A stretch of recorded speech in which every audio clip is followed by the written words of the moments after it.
नमस्कार, India voice देख रहे हैं आप और मैं हूं आपके साथ शिवम दुबे। बुलेटिन की शुरुआत करेंगे बड़ी और अहम खबर के साथ। खबर लखनऊ से है, जहां पर बीएसपी प्रमुख मायावती ने नया जवाबी नारा दिया है। बीएसपी से जुड़ेंगे तो आगे बढ़ेंगे, यानी कि बीजेपी और सीएम योगी का जो नारा था, बटेंगे तो कटेंगे, अब उसके एवज में यानी पलटवार में मायावती ने नया नारा दिया है। बीएसपी से जुड़ेंगे तो आगे बढ़ेंगे। सपा अखिलेश समाजवादी पार्टी से के मुखिया अखिलेश यादव का नारा, जुड़ेंगे तो जीतेंगे, और बीएसपी का नारा, बीएसपी से जुड़ेंगे तो आगे बढ़ेंगे, और बीजेपी का कटेंगे तो बटेंगे। और अब लगातार समाजवादी पार्टी बीजेपी के बयान के बाद, नारे के बाद, अब मायावती का एक नारा सामने आया, जिसमें मायावती ने कहा कि बीएसपी से जुड़ेंगे तो आगे बढ़ेंगे। यानी कि उत्तर प्रदेश में नारों की राजनीति इस वक्त चल रही है, स्लोगन की राजनीति। जनता का ध्यान बांटने के लिए अब बीजेपी बटेंगे तो कटेंगे, और सपा एंड कंपनी के लोग क्या कह रहे हैं, जुड़ेंगे तो जीतेंगे। इन नारों को प्रचारित करने व इनकी पोस्टरबाजी आदि भी खूब करने में लगी है, जबकि इनकी हर मामले में रही दोगली सोच व नीतियों को ध्यान में रखकर वास्तव में होना ये चाहिए कि बीएसपी से जुड़ेंगे तो आगे बढ़ेंगे। तो बीएसपी से जुड़ेंगे तो आगे बढ़ेंगे, ये कह रही हैं बीएसपी प्रमुख मायावती। और आपको बता दें कि अखिलेश यादव का नारा, जुड़ेंगे तो जीतेंगे। योगी आदित्यनाथ ने यह कहा था कि बटेंगे तो कटेंगे। और इस खबर के साथ हमारे सहयोगी मोहम्मद आसिफ हमारे साथ लखनऊ से लाइव जुड़ गए हैं। आसिफ, पहले जुड़ेंगे तो जीतेंगे, फिर बटेंगे, मतलब बटेंगे तो कटेंगे, और अब बीएसपी का नारा, बीएसपी से जुड़ेंगे तो आगे बढ़ेंगे। यानी ये नारों वाली सियासत ये उपचुनाव में बुलाई जा रही है, और ये नया नारा आ चुका है राजनीति के इस खेल में। जी बिल्कुल शिवम, जिस तरह से अगर यूपी की सियासत की बात करें तो यह सियासत पूरी तरह से स्लोगन पर टिकी हुई है। पहले यूपी सीएम योगी आदित्यनाथ ने नारा दिया, बटेंगे तो कटेंगे। इसके जवाब में समाजवादी पार्टी ने ताबड़तोड़ कई नारे दिए सीडीए को लेकर, और साथ ही साथ लास्ट में आज भी एक नारा दिया था कि जिस तरह से समाजवादी पार्टी ने पीडीए पर जिस तरह से पलटवार हुआ, उसका जवाब दिया है, और यह भी कहा है कि जुड़ेंगे तो जीतेंगे। तो इन नारों के बीच में बसपा प्रमुख मायावती की एंट्री हो गई।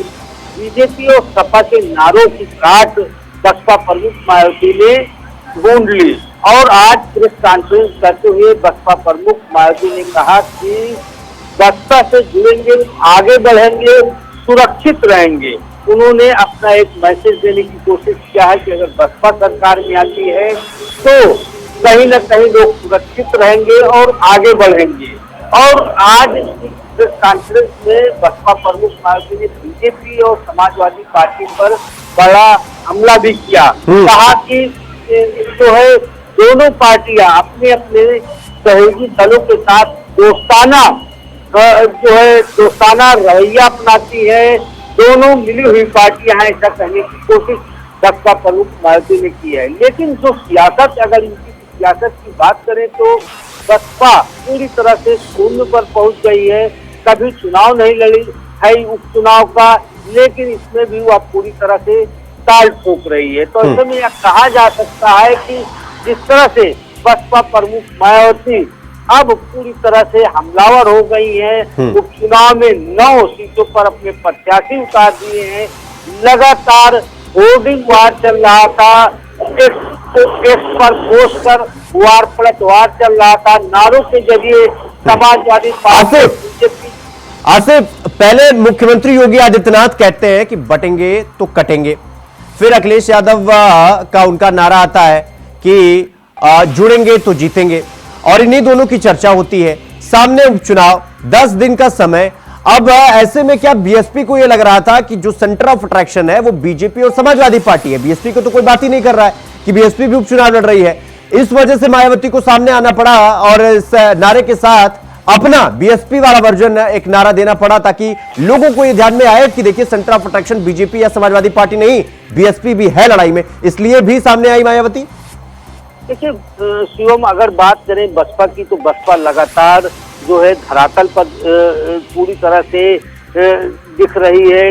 लोकसभा चुनाव में भी एक भी सीट नहीं मिली, इससे पहले जो चुनाव हुए उसमें सफलता नहीं मिली, हरियाणा चुनाव में कोई सफलता नहीं मिली। तो कुल मिलाकर यह कहा जा सकता है कि बसपा पूरी तरह से ढेर हो चुकी है। और अब इन सब के बीच जिस तरह से बसपा एक बार फिर से इस चुनाव में अपनी ताकत दिखा रही है, वो अभी प्रेस कॉन्फ्रेंस के जरिए, लेकिन जिस तरह से लोगों का, आम मतदाताओं का मोह भंग हुआ है बसपा को लेकर, यह कहीं न कहीं बसपा के लिए जो है एक चिंता वाली बात है। और बसपा प्रमुख मायावती की जो माया है इस चुनाव में चलेगी या नहीं चलेगी यह समय बताएगा, लेकिन बसपा पूरी तरह से डूबता हुआ जहाज दिख रहा है, क्योंकि लगातार बसपा की साख गिरती जा रही है, उसका वोट बैंक गिरता जा रहा है। और इन सब के बीच अगर बात करें यूपी के उपचुनाव में तो बीजेपी और सपा के बीच आमने सामने की टक्कर दिख रही है। लेकिन जिस तरह से बसपा प्रमुख मायावती ने एंट्री की है, 9 सीटों पर अपने प्रत्याशी उतारे हैं, तो बसपा को भी या कहीं न कहीं लग रहा है कि जीत होगी या नहीं। बसपा प्रमुख या संशय, बसपा प्रमुख के मन में यह संशय जरूर चलता होगा, क्योंकि लगातार सफलता न मिल पाने की वजह से पूरी तरह से बसपा पर अब उंगली उठना शुरू हो गई है। और वहीं आज जिस तरह से प्रेस कॉन्फ्रेंस कर बीजेपी और समाजवादी पार्टी पर बड़ा हमला बोला या दिखाने की कोशिश की कि अगर बसपा सत्ता में आती है, चुनाव जीतती है, तो लोग सुरक्षित भी रहेंगे, आगे बढ़ेंगे। बिल्कुल। लेकिन नारों के बल पर जिस तरह से बसपा प्रमुख मायावती की सियासत चल रही है, यह लोग बात समझ भी चुके हैं। और जिस तरह से एक एयर बनाने का काम किया था लोकसभा चुनाव में अकेले दम पर बसपा ने चुनाव लड़ा, एक भी सीट नहीं मिली, तो लोगों का यह समझ आ गई है कि बसपा सिर्फ सोशल मीडिया पर एक्टिव रहती है। बसपा प्रमुख मायावती प्रेस कॉन्फ्रेंस कर लोगों की हितैषी बनने की कोशिश करती है और साथ ही साथ कुछ हमले भी कर देती है, चाहे बीजेपी हो या समाजवादी पार्टी। तो ऐसे में जो आम लोगों की जो मांग रहती है कि जो भी पार्टी हो उनकी समस्याओं को आकर उठाए। ठीक है आसिफ, बहुत बहुत धन्यवाद आपका हमसे जुड़ने के लिए और खबर पर विस्तार पूर्वक जानकारी हमारे साथ साझा करने के लिए। तो बीएसपी ने नया नारा दिया है कि बीएसपी से जुड़ेंगे तो जीतेंगे। तो बात जमगढ़ की हो रही हो और लखनऊ का नाम ना आए, ऐसा कैसे हो सकता है? यह त्योहार तब और भी खास हो जाता है जब सूबे के उप मुख्यमंत्री खुद इस त्योहार का उद्घाटन करने पहुंच गए। राजधानी लखनऊ के चौक इलाके जेबीपी लॉन में जमघट के मौके पर पतंग प्रतियोगिता का आयोजन किया गया। इस मौके पर पतंग प्रतियोगिता का उद्घाटन करने उप मुख्यमंत्री ब्रजेश पाठक पहुंचे। मंत्रोच्चारण के बाद शुरू हुई पतंग प्रतियोगिता में खुद उप मुख्यमंत्री ब्रजेश पाठक ने पतंगबाजी में अपने हाथ आजमाए और एक के बाद एक 3 पेंच भी लगाए। पूरे प्रदेश वासियों को बहुत बहुत बधाइयां और शुभकामनाएं देता हूं। हम सब जानते हैं कि दीपावली के पावन पर्व पर दीपावली के दूसरे दिन जमघट का बड़ा कार्यक्रम पतंगबाजी प्रतियोगिताएं यहां पर होती हैं और यह सदियों पुरानी परंपरा है। आज लखनऊ के पुराने पतंगबाज कनकैयाबाज यहां इकट्ठा हुए और उन लोगों ने पतंगबाजी प्रतियोगिताओं का आयोजन किया। जो प्रथम 10 विजेता थे उनको हम लोगों ने उनका अभिनंदन किया है, उनको बधाइयां दिया है और इस तरीके के जो हमारे परंपरागत रीति रिवाज है इनको हम लोग बरकरार रखेंगे, जारी रखेंगे। और इस प्रकार के लखनऊ वासियों को मैं बहुत बहुत अभिनंदन बधाइयां देता हूं। विशेष रूप से यहाँ हमारे महानगर के अध्यक्ष आनंद जी, पार्षद अन्नू मिश्रा जी और जितने भी लखनऊ के काइट क्लब हैं सभी का मैं हृदय से अभिनंदन। तो डिप्टी सीएम ब्रजेश पाठक ने पतंगबाजी में हिस्सा लिया और पतंगे उड़ाई, हाथ आजमाते हुए 3 पेंच भी लगाए। इस खबर पर हमारे साथ UP state coordinator India voice के अनिल पाठक जी हमारे साथ जुड़ गए हैं। अनिल जी, लखनऊ के चौक इलाके पर जेबीपी लॉन में जमघट के मौके पर प्रतियोगिता का आयोजन, उप मुख्यमंत्री वहां पर ब्रजेश पाठक पहुंचे थे, और कौन कौन से नेता थे, क्या कुछ कार्यक्रम का आयोजन था, क्या जानकारी की अपडेट आपके पास? देखिए, पतंगबाजी लखनऊ का पुराना शौक रहा है और सैकड़ों साल से जो है पतंगबाजी की जो प्रतियोगिता है वो होती रही है। दीपावली के अवसर पर चौक इलाके के एबीपी मॉल में भी पतंगबाजी की प्रतियोगिता आयोजित की गई, जिसमें बीजेपी के तमाम स्थानीय और दिग्गज नेता ने शिरकत की। लेकिन जो अहम किरदार रहे वो उप मुख्यमंत्री ब्रजेश पाठक रहे। उन्होंने पतंगबाजी की और लखनऊ की भाषा में पतंगबाजी को कनकैया भी कहते हैं, इस शब्द को अभी ब्रजेश पाठक जी ने उपयोग किया और जो पतंगबाजी को लखनऊ की पुरानी परंपरा की याद दिलाई ब्रजेश पाठक ने और कहा कि इस तरह की परंपराएं को सजीव रखा जाए और जीवंत रखा जाए और ऐसे ही आयोजन हमेशा होते रहने चाहिए। उन्होंने पतंगबाजों का उत्साहवर्धन भी किया। इस दौरान जमघट में काफी भीड़ थी, काफी पतंगबाज थे और लखनऊ के काफी जो काइट क्लब हैं उनके जो पतंगबाज थे वो एकत्रित हुए थे और उतनी ही संख्या में जो दर्शक थे, उमंग और जो तरंग थी वहां पे वो साफ तौर पर देखने को मिल रही थी। और इसके जमघट में अगर सियासत की बात ना हो तो ये संभव नहीं है। लखनऊ का जमघट और सियासत की बात ना हो तो इस दौरान ब्रजेश पाठक ने जो विपक्ष है उस पर भी तंज कसा। पतंगों का हवाला देते हुए उन्होंने कहा कि आज आसमान में विपक्ष की पतंग गायब हो गई है। एक तरह से उन्होंने इशारा किया बाई इलेक्शन का उत्तर प्रदेश का कि विपक्ष एकदम गायब है, सिर्फ सत्ता पक्ष का ही जय जयकार है। अनिल जी, ये जो पतंगबाजी प्रतियोगिता है, मैं ये जानना चाह रहा हूं क्या ये हर साल होता है और हर साल सरकार की तरफ से कोई नुमाइंदा वहां जाता है, जैसे उप मुख्यमंत्री ब्रजेश पाठक जी गए? सवाल ये है कि ये हर साल होता है, दूसरा ये कि आज जब ब्रजेश पाठक वहां पर पहुंचे और कोई नेता थे उनके साथ उस वक्त वहां पर मौजूद? ये पतंगबाजी की जो प्रतियोगिता है, जो पतंग उड़ाने की कला है, तो इसका भी एक मौसम होता है। ये जो ठंड आती है, जो शुरुआत होती है, इस मौके पर पतंगबाजी का प्रतियोगिता का आयोजन किया जाता है। अभी और भी 25 दिसंबर को भी पतंगबाजी का भी होगा, क्योंकि लखनऊ के आम जनता के रगों में जो है पतंगबाजी है। आसमान में आप पतंग को उड़ते हुए देख सकते हैं। तो जमघट का आयोजन कोई नया नहीं था। दीपावली के दूसरे दिन चौक इलाके में जमघट होता है और लखनऊ के जितने नामी गिरामी पतंगबाज हैं वो जो है चौक इलाके में एकत्रित होते हैं। इस बार जो है एबीपी जो मैदान है, जो क्लब है, उसको चुना गया था, जहां पर ब्रजेश पाठक जी पहुंचे थे और हर साल नामी हस्तियां पहुंचती रहती हैं पतंगबाजी की प्रतियोगिता में, इसकी शुरुआत करती हैं, आनंद लेती हैं और हाथ भी आजमाती हैं, जैसा कि ब्रजेश पाठक ने पतंग उड़ा करके अपना हाथ आजमाया और विपक्ष पर निशाना भी साधा कि आज देखिए आसमान में जो पतंगे दिखाई पड़ रहे, इसमें विपक्ष की पतंग गायब है। एक तरह से उन्होंने तंज कसा विपक्षी दलों पर, कांग्रेस पर, समाजवादी पार्टी पर और एक संदेश देने की कोशिश की जो सियासी संदेश है। हालांकि मौका था पतंगबाजी का, जो हमारे लखनऊ का अपना वो फूल है और रवायत है और अंदाज है जो सदियों से चली आ रही है, परंपरा है। ठीक है अनिल जी, बहुत बहुत धन्यवाद आपका हमसे जुड़ने के लिए और खबर पर जानकारी हमारे साथ साझा करने के लिए। तो डिप्टी सीएम ब्रजेश पाठक पतंग प्रतियोगिता में शामिल हुए और पतंगों के पेंच भी लड़ाए। खबरों में आगे बढ़ेंगे एक और बड़ी और अहम खबर के साथ। यूपी उपचुनाव से पहले कांग्रेस को बड़ा झटका लगा है। अश्लील वीडियो वायरल होते ही जिला अध्यक्ष को हटा दिया गया है। बागपत के जिला अध्यक्ष को कांग्रेस ने हटा दिया है। डॉक्टर यूनुस चौधरी को बागपत जिला अध्यक्ष पद से हटा दिया गया है। उत्तर प्रदेश में उपचुनाव की सियासी सरगर्मियों के बीच यह बड़ी खबर हम आपको बता रहे हैं। कांग्रेस के खेमे से एक और नेता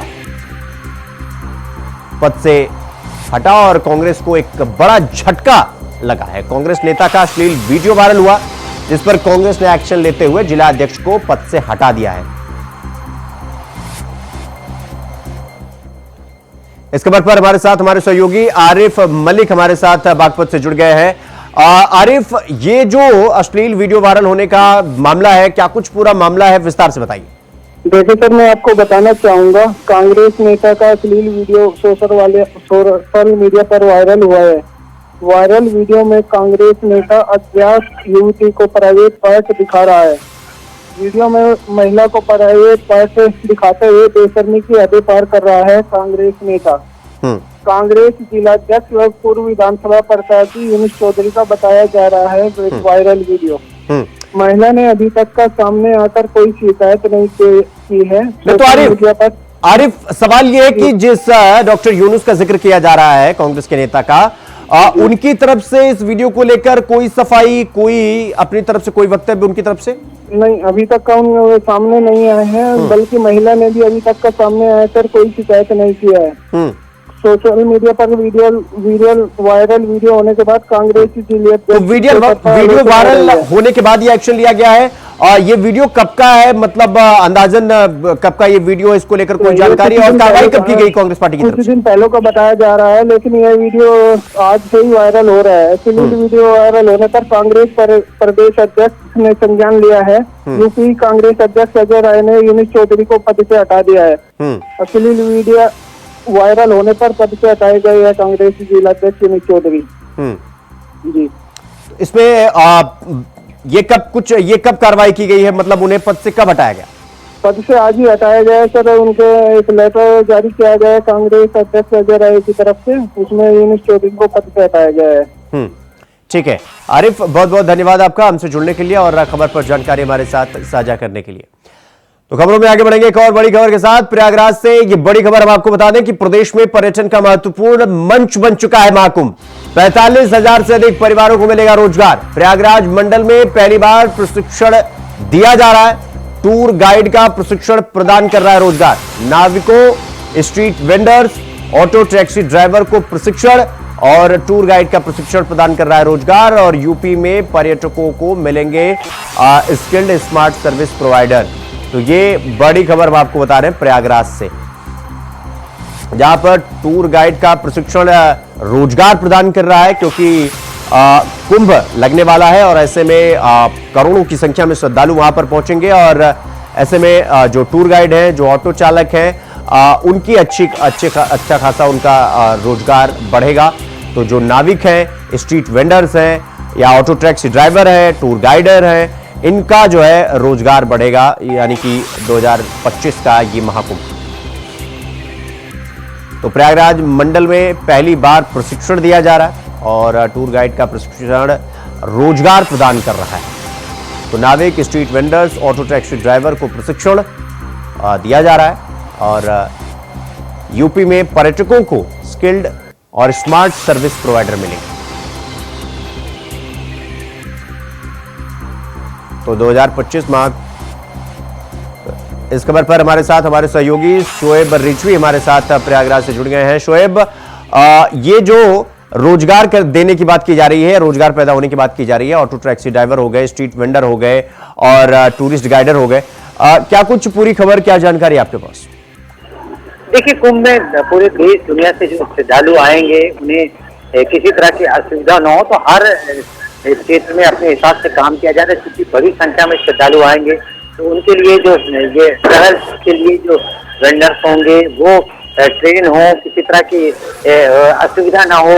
जो श्रद्धालु आएंगे उनके साथ किस तरह का व्यवहार उनका होना चाहिए, उनको किसी तरह की असुविधा ना हो कि इस पॉइंट तक लेके जाना है, कहाँ पर उन्हें छोड़ना है। इसके लिए बाकायदा ट्रेन किए जा रहे वेंडर को तैयार किया जा रहा है, ताकि वो जब प्रैक्टिकल उनके सामने चीजें आए सामने तो उसको उस तरह से अंजाम तक पहुंचा सके। तो इसीलिए हर पहलू, चाहे वो नाविक हो या टैक्सी ड्राइवर हो, इनको प्रशिक्षण इसलिए भी दिया जा रहा है क्योंकि देश दुनिया से लोग आएंगे, उन पर एक अच्छा प्रभाव पड़े, उनके साथ किस तरह से कम्युनिकेट किया जाए, उनके साथ किस तरह से संवाद किया जाए, इन चीजों का विशेष ख्याल करने के लिए सारी कवायद की जा रही है, ताकि यादगार इस बार का जो कुंभ है 2025 का, जो योगी सरकार है, मोदी सरकार है, वो इसी बात की कोशिश कर रही है कि कोई कमी न रहे और हर क्षेत्र में जो भी व्यवस्थाएं हैं उसको पहले से सुनिश्चित कर लिया जाए और उसके लिए बाकायदा ट्रेनिंग पूरी कर ली जाए। ठीक है शोएब, बहुत बहुत धन्यवाद आपका हमसे जुड़ने के लिए और खबर पर जानकारी हमारे साथ साझा करने के लिए। तो 45,000 से अधिक परिवारों को इस महाकुंभ के मेले में रोजगार मिलेगा। रुक करेंगे अगली खबर की ओर।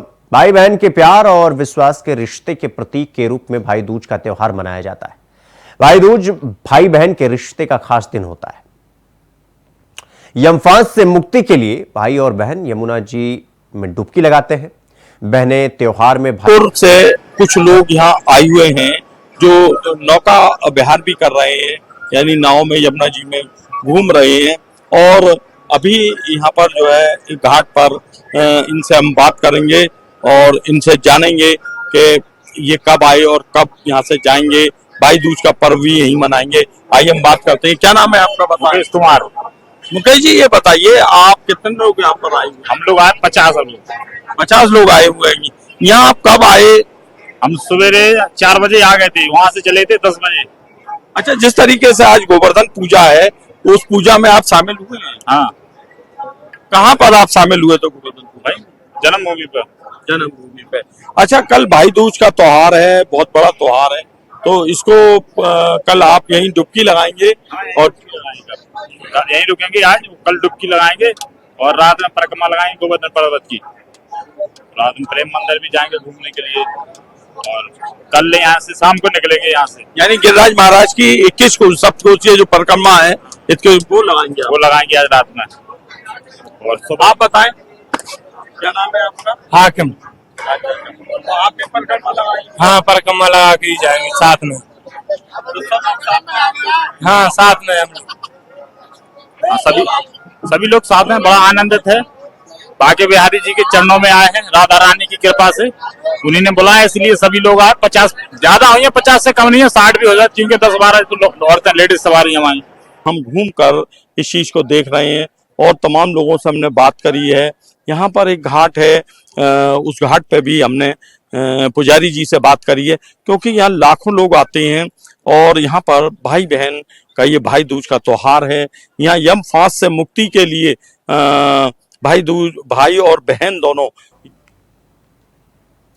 तो वहीं कैमूर जिले के रामगढ़ विधानसभा सीट पर उपचुनाव को लेकर 13 नवंबर को वोटिंग होना है। रामगढ़ से राजद यानी आरजेडी उम्मीदवार अजीत सिंह ने बताया कि चुनाव प्रचार अभी चल रहा है। बड़ा संजोग से इस चुनाव प्रचार में बिहार सरकार की सारी कैबिनेट आई हुई है। सरकार पर तंज कसते हुए उन्होंने कहा कि बिहार सरकार के भू राजस्व मंत्री सह बीजेपी प्रदेश अध्यक्ष आए हुए हैं। चुनाव प्रचार नहीं करके बल्कि 12 या 13 दिनों में भूमि का परिमार्जन करा देते तो हमारा इलाका है, सब भाजपा को वोट देता, तो हम भी बीजेपी के लिए वोट मांगते।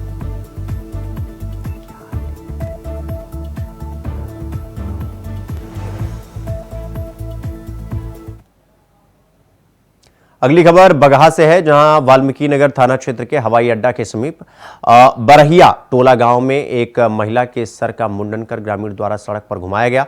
घटना का वीडियो सोशल मीडिया पर वायरल हो रहा है, जिसके बाद सूचना पर पहुंची पुलिस और मामले की जांच पड़ताल करने में जुट गई।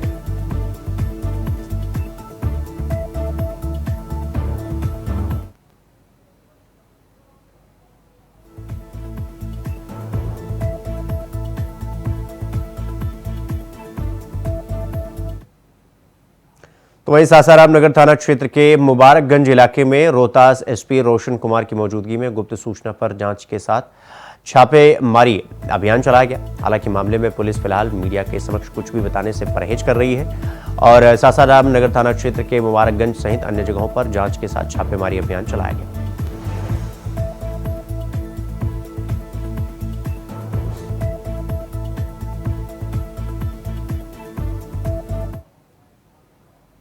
तो वहीं भागलपुर के नवगछिया पुलिस जिला में एक शख्स की संदिग्ध स्थिति में मौत हो गई और इससे इलाके में सनसनी फैल गई। इस मौत की वजह कहीं ना कहीं जहरीली शराब का सेवन बताया जा रहा है, क्योंकि मृतक की पत्नी ये कहती हुई नजर आ रही है कि मेरे पति ने 3 बार शराब पिया था, इसके बाद सोने पर वो फिर उठे ही नहीं। मृतक की पहचान नवगछिया के गोपालपुर थाना क्षेत्र के रूप में हुई।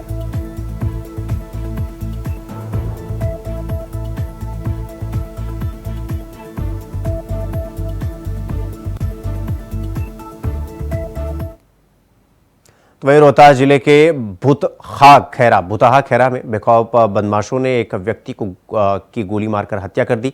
मृतक का नाम हृदयानंद प्रसाद बताया गया। घटना संजौली थाना इलाके की बताई गई।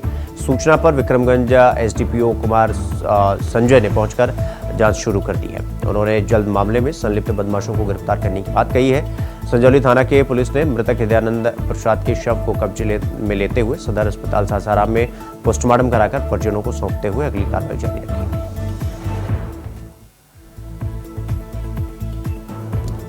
तो व्यक्ति की गोली मारकर हत्या कर दी गई और पूरा मामला संजौली थाना इलाके का है, जहां पर एक व्यक्ति की गोली मारकर हत्या कर दी गई। बदमाशों ने व्यक्ति को गोली मारी और जिसमें उसकी मौत हो गई।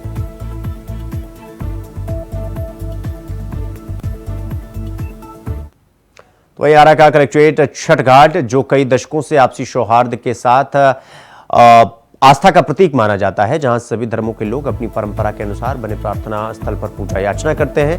अंग्रेजों के जमाने में बना इस तालाब के एक ओर जहां भगवान भास्कर का मंदिर है, तो दूसरे किनारे पर मस्जिद में मुसलमान नमाज अदा करते हैं, जबकि तालाब के तीसरे कोने पर ईसाई धर्म के लिए चर्च बना हुआ है। यहाँ के स्थानीय महिलाओं का भी मानना है कि छठ पर्व में सभी लोग शरीक होते हैं और इस महापर्व का प्रसाद खुशी खुशी ग्रहण करते हैं। हमारे लिए यह स्थान गौरवपूर्ण है, क्योंकि यहाँ सभी धर्मों का प्रार्थना स्थल है। जब छठ पूजा होती है तो मस्जिद सहित चर्च के आसपास तक भीड़ श्रद्धालुओं की लग जाती है। आपको बता दें कि 1999 में कलेक्ट्रेट तालाब के पूर्व उत्तर छोर पर वर्ष 1982 में भगवान सूर्य के मंदिर का निर्माण करवाया गया था। इसके बाद वर्ष 1999 में मंदिर को भव्य रूप देकर भगवान भास्कर की रथयुक्त आकर्षित मूर्ति स्थापित कर प्राण प्रतिष्ठा कराई गई थी। के कलेक्ट्रेट घाट स्थित सूर्य मंदिर का अपना ही इतिहास है, जहां एक ओर यहां आस्था का प्रतीक है, वहीं प्रेम सौहार्द का भी प्रतीक माना जाता है। जहां एक ओर मंदिर के एक कोने पर जिस तरह से कलेक्ट्रेट घाट पर सूर्य मंदिर है, वहीं दूसरे कोने पर नमाज पढ़ा जाता है यानी मस्जिद है, और तीसरे कोने पर चर्च स्थित है। यहाँ पर अपनी ही आस्था है। आरा का कलेक्ट्रेट घाट छठ घाट, जो कई दशकों से आपसी सौहार्द के साथ साथ आस्था का प्रतीक माना जाता है, जहां सभी धर्मों के लोग अपनी परंपरा के अनुसार प्रार्थना स्थल पर पूजा करते हैं। अंग्रेजों के जमाने का बना यह तालाब है। देख सकते हैं कि तालाब की साफ सफाई को लेकर जिला प्रशासन अपनी तरफ से कार्य कर रही है। अंग्रेजों के जमाने का यहाँ पर जो तालाब है वो है, और सूर्य मंदिर यहाँ पर बता दें कि लोक आस्था का महापर्व की शुरुआत होने जा रही है, और 4 दिवसीय आयोजन में यहाँ पर काफी भीड़ होती है। जिला प्रशासन की टीम तैनात रहती है। कब से हो रहा है और क्या? तो बुलेटिन में फिलहाल अभी के लिए बस इतना ही। देश और दुनिया की तमाम खबरों को देखने के लिए देखते रहिए वॉइस। नमस्कार।